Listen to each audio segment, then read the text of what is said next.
Republic TV, and my name is Shivangi Shukla. Welcome to today's segment of Quick Morning, where we delve into the latest news and updates from around the country and across the world to set the tone for your day. Tracking the latest developments coming for you. BJP launching a scathing attack on Mamata Banerjee. PM Modi flagging off 2 Vande Bharat trains. Stay tuned as Republic TV brings you the ground realities of these developments. But that's not all. We'll also be bringing you the latest updates from the realms of business, sports, entertainment in a jam-packed lineup for this morning. So let's kickstart today's Mega News Day as we start, as usual, with Nation First.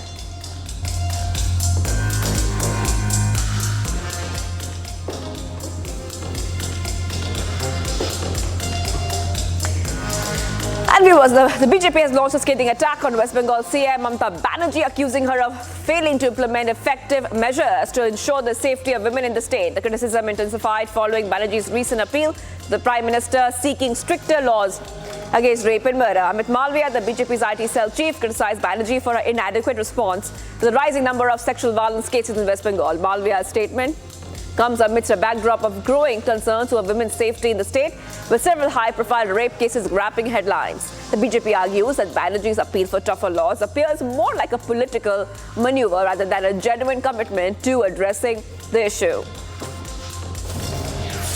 Farmers protesting against 3 contentious farm laws have marked a milestone of 200 days of their demonstration at the Shambu border. The protest, which began in November 2020, has seen thousands of farmers from Punjab, Haryana, UP camped at the border in the ongoing struggle for the repeal of the laws. The demonstration has become a symbol of resistance against what the farmers view as policies that undermine their livelihoods and agriculture practices. The protest, which has seen various public figures join in.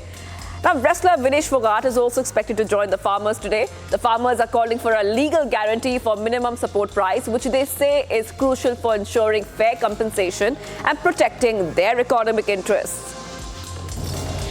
Prime Minister Modi will flag off 2 Vande Bharat trains today.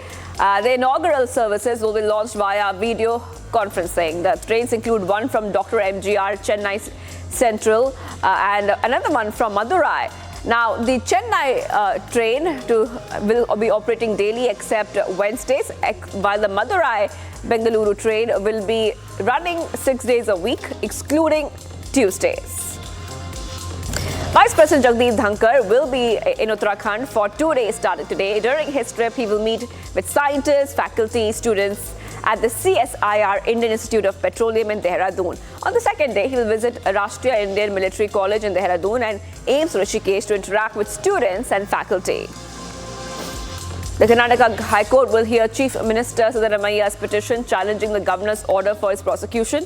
The court on Thursday had adjourned the hearing to today and extended its interim order. Siddaramaia argues that the governor's order was legally flawed and violated constitutional principles. Chief Minister Siddaramaia's petition challenges the governor's order permitting his prosecution in Mysuru Urban Development Authority case. A court's decision to defer the hearing means that the interim order blocking any immediate legal action against Siddaramaia remain in effect. The Congress party in Karnataka is organizing Raj Bhavan Chalo March today to protest against the governor's sanction for prosecuting Chief Minister Siddaramaiya in connection with an alleged Muda scam. The Congress argues that the governor's decision to allow prosecution is politically motivated and seeks to undermine the CM's administration. During the march, Congress leaders plan to meet with the governor to contest the legality of the prosecution order and assert that it is an attempt to destabilize the state government. The political landscape in Kerala has been stirred by allegations of sexual misconduct involving prominent figures in the Malayalam film industry. The opposition parties are accusing the CPIM government of protecting those accused, including actor Mukesh. The protests have erupted in cities such as Kochi and Kollam, with demonstrators demanding Mukesh's resignation and thorough investigation into the allegations. The CM, who has been criticized for his handling of the issue, is facing mounting pressure to address the allegations transparently. The Akal Takht prominent Sikh religious authority has declared leader of Shiromani Akali Dal, Sukhbir Badal, for alleged religious misconduct. This declaration has sparked political and social reactions, with both rebel Akali factions and Awadhi party leaders calling for Badal's resignation. That means that they have said that Sukhbir Singh Badal has committed a religious transgression and must seek forgiveness. Badal has acknowledged the verdict and pledged to make amends by apologizing formally. The Akal Takht has now given him 15 days to appear and seek forgiveness. PDP leader Mehbooba Mufti has urged the Indian government to lift the ban on Jamaat-e-Islami, arguing that democratic principles should allow all political groups to participate in elections. Mufti's call for the ban's removal comes in response to recent criticisms from Omar Abdullah regarding Jamaat-e-Islami's stance on elections. She has also demanded that the government return the assets of Jamaat-e-Islami which were frozen as part of the ban. Mufti's statements reflect ongoing debates about political freedoms and the treatment of political groups in Jammu and Kashmir. Jamaat Islami और दूसरी जमात इस्लामी कोई पहली बार election नहीं लड़ रही है। सैयद अली शाह गिलानी साहब मरहूम बहुत पहले से इलेक्शन प्रोसेस का हिस्सा थे, मगर 87 में हलाल को हराम किसने बनाया है जमात के लिए इलेक्शन को, या दूसरी जमातों के लिए या मफ के लिए? तो जब 87 में नेशनल कॉन्फ्रेंस ने धांधलियां की इलेक्शन में, क्योंकि वो नहीं चाहते थे कोई तीसरा फोर्स सामने आ जाए, क्योंकि कांग्रेस को उन्होंने अपने साथ मिलाया। तो जब तीसरा फोर्स सामने आया माफ की शक्ल में, तो उन्होंने धांधलियां की, जिसकी वजह से जितनी भी और जमातें पॉलिटिकल प्रोसेस का हिस्सा बनना चाहती थी, उनके लिए उन्होंने इलेक्शन के दरवाजे हमेशा के लिए बंद कर दिए। Viewers, tracking the top business stories for the day, we bring you the latest updates on India's economic landscape, from Prime Minister Modi's celebrating the achievement of Indian fintech industries and more. Stay tuned as we delve into the shaping of the business world and what is happening in the world of business. And India's foreign exchange reserves reached a record high of $681 billion as of August 23rd. Reserves increased by $7 in the past week, following a $4.5 billion rise at the previous week. The Reserve Bank of India plays a key role in managing these reserves, intervening to stabilize the rupee and mitigate volatility. The risk, in fact, the rise in reserves is influenced by both RBI actions and fluctuations in the value of foreign assets. During the week, the rupee traded between 83.75 and 83.96, closing at 83.86, marking its second consecutive monthly decline. At the Global FinTech Fest in Mumbai, Prime Minister Modi celebrated the Indian fintech industry's achievements, noting $31 billion in investments over the past decade. He emphasized the sector's growth, citing a 500% increase in startups and a significant rise in digital transactions, with India now handling half of the world's digital transactions. Modi highlighted the impact of initiatives like initiatives like Jan Dhan, Aadhaar, which have expanded financial inclusion with over 530 million Jan Dhan accounts created. He praised UPI for revolutionizing banking access and discussed the success of the Mudra Yojana, which has provided 27 trillion rupees in credit. Modi has called for a global AI framework and praised the role of digital public infrastructure in transforming financial services. Boat has teamed up with MasterCard to introduce contactless payment capabilities on its smartwatches. Users can now pay up to 5,000 rupees at point-of-sale terminals without a PIN using MasterCard credit or debit cards linked to Boat's Crest Pay app. This feature, which utilizes MasterCard's device tokenization for security, will initially be available to cardholders from select banks and expand to other later. The integration highlights a growing interest in wearable payments, with India's wearable market growing 34% in 2023. The partnership aims to enhance the user experience by combining MasterCard's payment technology with Boat's devices. Eurozone inflation fell to 2.2% this month, its lowest in 3 years, and strengthening the case for a European central bank rate cut in September. Now, the drop from 2.6% was driven by lower energy costs, bringing inflation closer to the ECB's 2% target. Despite this, core inflation, which excludes food and energy, eased only slightly to 2.8% from 2.9%, with service inflation rising to 4.2% due to the Olympic Games in Paris. This spike in services prices may be temporary, but it could still influence ECB decisions on interest rates as it reflects ongoing concerns about wage growth. First cry. The leading baby products retailer reported a reduced net loss of $7 million for the quarter ending June 30th, down from 90.13 crore rupees a year ago. And the improvement comes amid a rising demand and rapidly expanding childcare market in India. The company's gross merchandise value increased by 17% to 2,318 crore, and revenue from operations also rose by 17% to around 16.52 billion rupees, despite a 13% rise in expenses due to higher raw material costs. The company's IPO was highly successful, being oversubscribed 12 times. Its shares saw 2% gain ahead of the earning report, although they have dropped 6% since listing.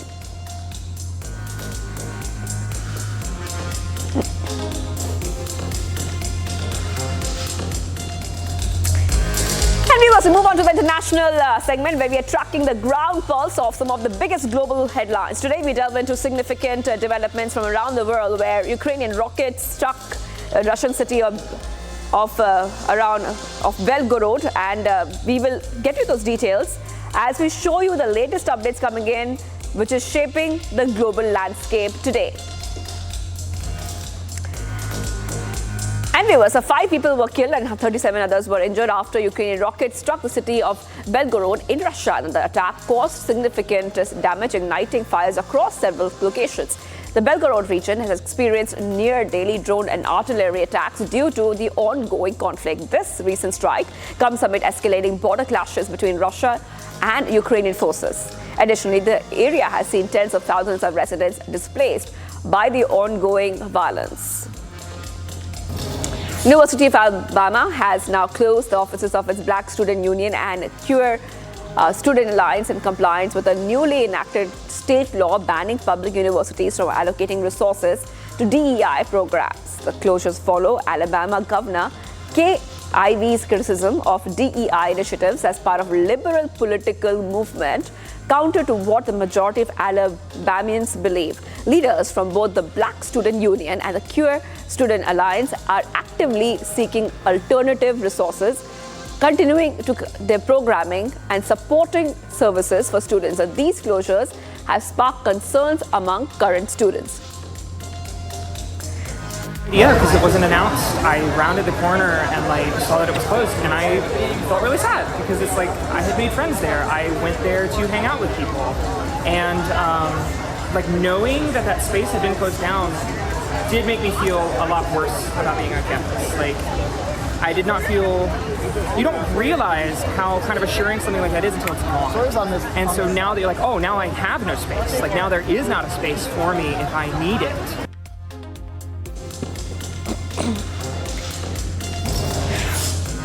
And Venezuela woke up on Friday to a major power outage affecting several parts of the state. President Nicolas Maduro's government has attributed the outage to electrical sabotage. A widespread disruption calls for the massive power outage that hit Venezuela in 2019 during a period of intense political unrest. Despite some recovery, power issues have persisted in Venezuela.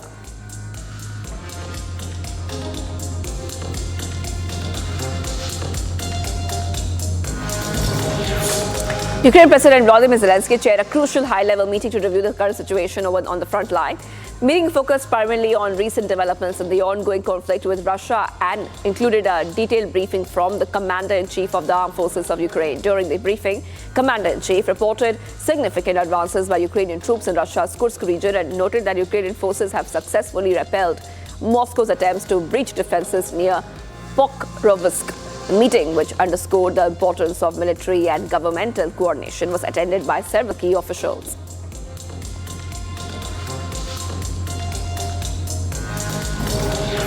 Explosive experts in the Czech Republic successfully detonated a World War II-era bomb at a major chemical plant near the city of Litvinov. The 250-kilogram bomb discovered at the plant last week was safely detonated. Authorities decided against transporting the bomb to a safer location due to its unique chemical delay mechanism. Instead, experts covered the device with hundreds of sandbags to contain the blast.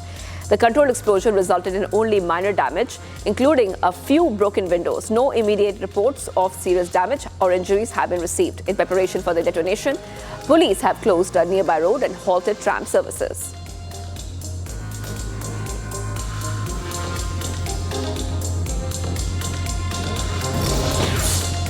A Russian strike that targeted a residential apartment building in Ukraine's Kharkiv resulted in the deaths of at least 5 people. Regional Governor Ole confirmed the casualties and reported that 47 others were injured in the attack. Governor has described the strike as mass terror against our civilian population and noted the guided missiles used in the attack were designed to cause maximum destruction. The Russian assault involved powerful plane-launched glide bombs which struck multiple locations across Kharkiv. According to Kharkiv's regional prosecutor's office, the strike were launched by the aircrafts and they were in Russia's Novgorod region.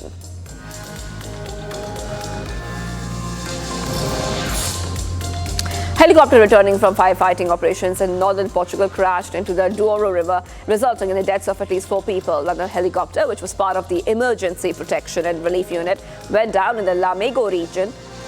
The area has left one survivor, the pilot, who is receiving medical attention. Authorities are still searching for a 5th person who was aboard the helicopter.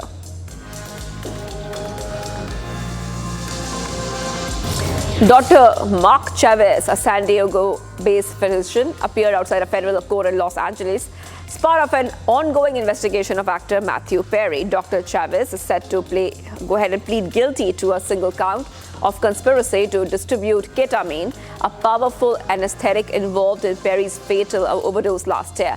The plea agreement comes after Dr. Chavez and 2 other individuals implicated in the case have already pleaded guilty and agreed to cooperate with federal prosecutors. Their cooperation is expected to aid in investigations targeting larger figures in the distribution network.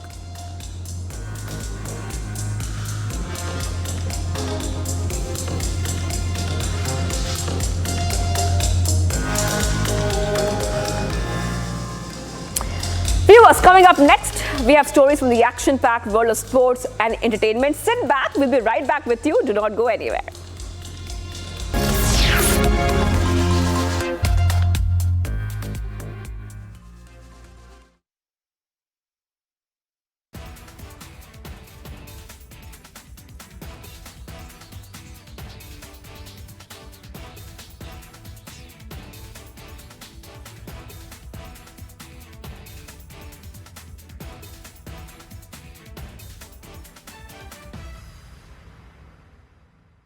Jaishankar snubbed Pakistan again today, a day after Pakistan invited Narendra Modi to the SCO summit in Islamabad. Jaishankar's exact words, he said that the era of uninterrupted talks with Pakistan is over. I think the era of uninterrupted dialogue with Pakistan is over. Actions have consequences. So many times, viewers,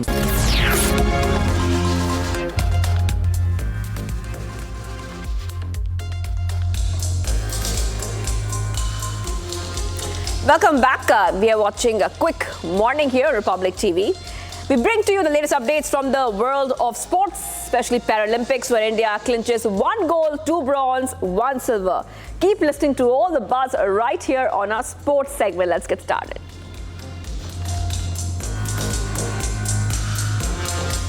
India has been making waves at the Paris Paralympics, and yesterday, Avani Lekhara has achieved a historic milestone by winning her 2nd consecutive gold medal, the women's 10-meter air rifle standing event. This victory makes her the first Indian to secure 2 gold medals in Paralympic history. Avani's goal was a standout moment as she set a new games record with an impressive score of 249.7. Her performance continues her success streak from the Tokyo Games. काफ़ी inspiring journey रही है अवनी की, और बहुत सारे जो हमारे para Olympians हैं उनकी काफ़ी इंस्पायरिंग जर्नी रही है, और जो भी उनके चैलेंजेस रहे हैं उनके बाद उन सब से उभर कर इतनी आगे आकर देश के लिए मेडल जीतना काफ़ी साहस की बात है, और आई थिंक हम सबको उससे सीख लेनी चाहिए। और मैं काफ़ी प्राउड फील करती हूँ कि हमारी शूटिंग से ही उनका इतना अच्छा परफॉर्मेंस भी रहा और उन्होंने दूसरा कॉन्सिक्यूटिव ओलंपिक गेम्स में उन्होंने गोल्ड जीता है। तो कंग्रेचुलेशंस टू हर, और हम सबको भी बहुत खुशी है कि उन्होंने मेडल जीता।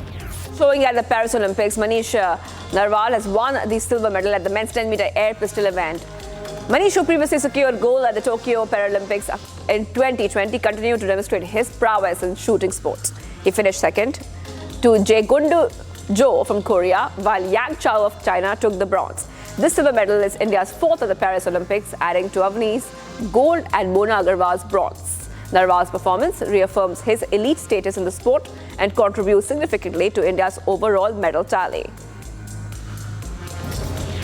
In her debut Paralympics, Mona Agarwal made an impressive entry by winning the bronze medal in the women's 10-meter air rifle standing event. This is the same event where India also grabbed a gold.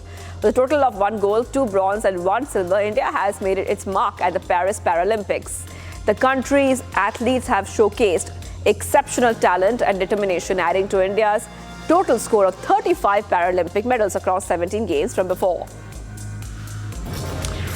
Sprinter Preeti Pal has now etched her name in history by winning the bronze medal in the women's 10-meter T35 final at the Paris Paralympics. Pal has achieved a personal best time of 14.21 seconds, making her the first Indian sprinter to win a medal in the track event at the Paralympics. Her victory is a significant milestone for Indian athletics, which has previously seen medals only in field events since 1984. Pal's success also marks a promising start to the athletics segment of the Games, following her bronze medal win at the World Para-Athletics Championships earlier this year. Showcased her skill and dominance on the court. This victory levels her head-to-head record at 2 wins each. Now, Zheng, who is aiming to reach the quarterfinals for a second. Marc Marquez set the fastest lap during Friday's MotoGP practice session ahead of the Aragon Grand Prix, and we've seen that Marquez, who rides for Ducati, achieved the fastest lap time ever recorded at the Aragon circuit, a track where he has previously claimed victory 5 times. It was a perfect Friday and perfect conditions for my riding style, especially because we're a bit slippery and looks like the other riders struggle a bit more than me. And we were the fastest rider out there, it's true, but it's only Friday, so we need to keep going, keep pushing. I know that Pecco and Martin will arrive tomorrow because they are fast and they did already big step this afternoon, but we will try to focus in ourselves. Viewers, it's time to go ahead and delve into the world of entertainment. Today we bring you highlights from the Malayalam industry, where Hema Committee report provides this and much more as we unravel the latest updates from the entertainment industry this morning. WCC, a key advocate for women's rights in the Malayalam film industry, has been urging the Telangana government to release the findings of the Voice of Women report. This follows a recent public disclosure of the Justice Hema Committee report, which exposes widespread sexual harassment in Bollywood. Now, the WCC praised the Hema report for igniting change and emphasized the importance of transparency in the Telugu film industry as well. Prominent figures like Samantha Ruth Prabhu, Nandini Reddy have supported the WCC's call. Reports release could lead to new government and industry policies aimed at ensuring a safer working environment for women in cinema. The WCC continues to champion the cause of justice for victims, reinforcing the Me Too movement's impact in the South Indian film industry. Kangana Ranaut has been embroiled in a controversy with the release of her upcoming film Emergency, which is scheduled to hit the theatres on September 6th. Now, the actress claims that the censor board has delayed granting the certification needed for the film's release. Despite initial clearance, Kangana expressed her frustration, stating that the board has become hesitant due to external pressure. She is determined to protect her film and is prepared to take legal action if necessary. The film, already delayed from its original November 2023 release, faces further hurdles as religious groups have called for a ban, accusing it of misrepresenting historical figures. Additionally, actor Vishak Nair, who portrays Sanjay Gandhi in the film, has received death threats from individuals who mistakenly believes he is playing a separatist leader. Amid these challenges, Kangana remains resolute in her fight to bring the film to audiences. The Shiromani Akali Dal has issued a legal notice to the Central Board of Film Certification demanding the suspension of Kangana Ranaut's film Emergency. The party argues that the movie could incite communal intentions and spread misinformation, alleging that its trailer misrepresents Sikh history and promotes hatred. SAD claims that the film portrays the Sikh community unfairly and aims to target rather than critique the Congress party. The notice calls for the revocation of the film's certification to prevent its release, citing concerns over its potential to disrupt social harmony. Advocate Manjeet Singh Chugh emphasized the need to balance freedom of speech with the prevention of harmful content. Briarcliff Entertainment has secured the distribution rights for The Apprentice, a drama starring Sebastian Stan as Donald Trump, and will release it in theaters on October 11th. The film, which explores Trump's rise in New York real estate under Roy Cohen, struggles to gain traction after Cannes premiere in May. Concerns about potential legal action also affected interest, with Trump's campaign criticizing the film as pure fiction and threatening a lawsuit over its alleged inaccuracies. The release timing aims to capitalize on the pre-election period. Camille Cotton, star of Call My Agent, graced the Venice Film Festival red carpet for the premiere of Three Friends. The film, directed by Emmanuel Moret, explores the intricate dynamics between three friends, an affair, and the turmoil caused by a partner's disappearance. Featuring India Hare and Sarah Forestier, Three Friends is competing for the Golden Globe at the 81st Venice Film Festival, which runs until September 7th. The documentary series K-pop Idols explores the rigorous demands and evolving diversity within the K-pop industry. Featuring Jessie Gravity, a Black Swan, it highlights intense training, strict diet controls, and personal restrictions faced by idols. The series also examines the challenges of integrating foreign members into K-pop groups and the impact of global expansion. Despite ongoing issues and criticism, the documentary shows the industry's efforts to balance perfection with embracing diversity.